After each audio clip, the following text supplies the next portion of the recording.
to ask you about the rap rehab. Did we cover that already? No, Rap Rehab was what I started after industry years. Wow, that's got to be about 10, 12 years now. And we took on a lot of issues in hip hop, the Rick Ross drugging people, different stuff. There's a lot of great stories on raprehab.com. Go in Brain Food and do it yourself, where I try to show artists what to do, how to do it yourself, what to look for. And there's just a lot of great info on there, a lot of great info. Okay, okay. Now, I know you dropped a book. Do you have any other upcoming projects, like a documentary or any other, Man, you know? it's funny. We've been working on the documentary and finally found somebody to hopefully take it to the next level. It's been 5 years, but it's a bunch of negotiations and back and forth. But it's gonna work out. But I'm real happy. I'm working with a brother and who just won the Tony Award. Uh, his name is Miles Frost. I just want to hip y'all to him. He won the Tony for playing Michael Jackson, and he's got a record coming out this fall that's just crazy. And if you win for playing Michael Jackson, you can sing and dance, and he can sing and dance. And he wants to be a force, so he's got the motive for it. That's for sure. So we'll see. But other than that, man, I'm getting old, bro. I just had my first grandchild, and I'm just trying to help folks. I do a program. I do voiceovers now, a lot of commercials, yeah, and that was something that I was in back in the old days, in the '90s. A guy named Adolph Caesar. He was in the Color Purple and Soldier Story, an actor.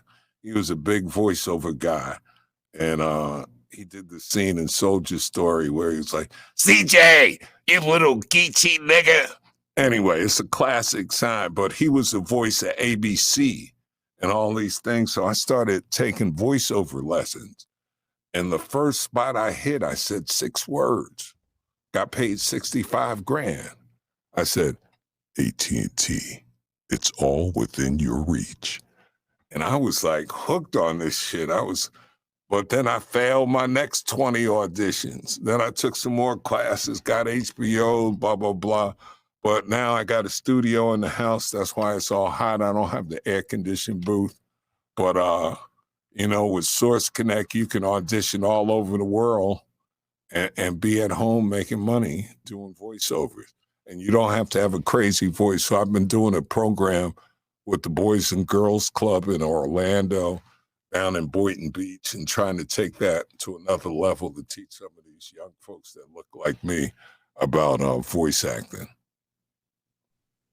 Wow, that's dope, man. That's something that probably the average person don't even think about, man. You can No, make a but career. everything that you watch and hear, people are getting paid. All those animation games. Right now, I want to do animation and play a dark character.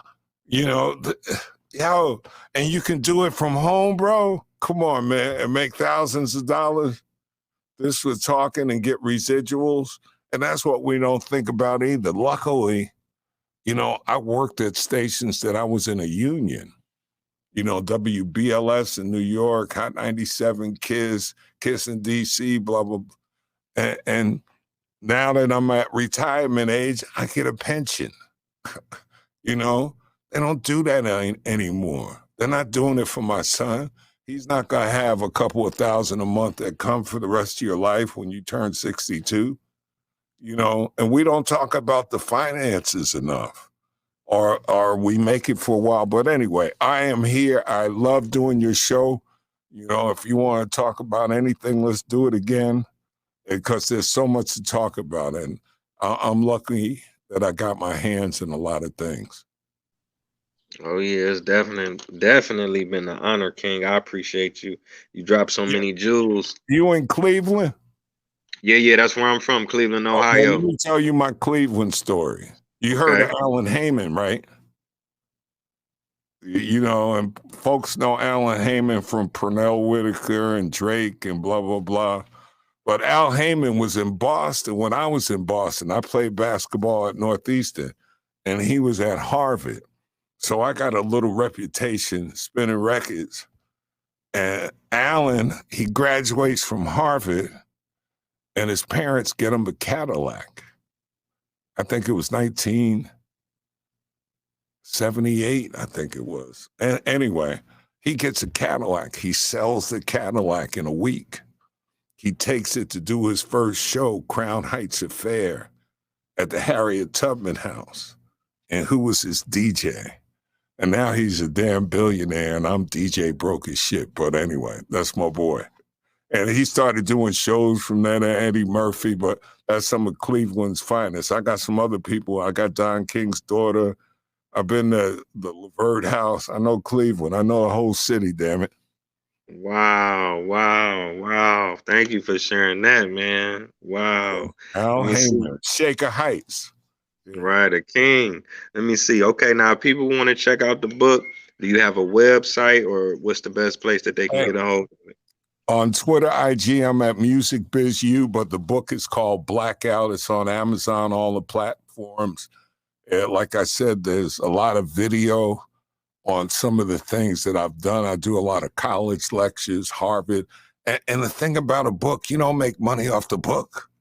You make money off the lectures. You know what I mean? The book, my book costs $19.99 on Amazon. It's print on demand. So out of each book, I get $3. That's why I don't worry about selling books. If I buy books myself and sell them, I make a couple of dollars.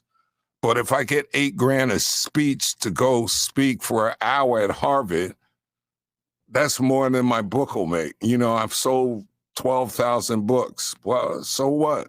But to getting in and speaking and doing lectures, and that's the stories we got to share with everybody, because we think the book is it. And then after the book, you sell them a class, or you do, you know, there's so many levels to this that we're not involved in early enough. And those are some of the stories I like to share. You know Bashir Jones? Oh yeah, that's big bro. Big shout out to Bashir. We supposed to do a mental health thing coming up in August. Ask Bashir who got him on CNN. I flew up. I saw the brother at a conference, and I was like, man, you gotta give me your number. And this before he got on the radio. And I flew him into New York. Well, CNN did. And he did TV. This is before he got started. I haven't talked to the brother in years, but I see him on my IG and everything. But yeah, he was councilman. Yeah, he was city councilman. Yep, he ran for mayor. And he lost.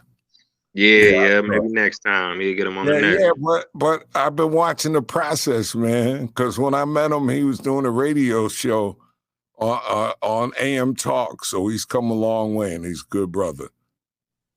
Oh yeah, most definitely. Big shout out to Bashir Jones. All right. See, I know your people, man, so don't be shady. Come back. All right. Oh yeah, most def. So I want to thank everybody for tuning in. It's been a phenomenal episode of Taye Speaks. So until next time, family, peace. Taye. All right. Peace, man. Thank you, bro.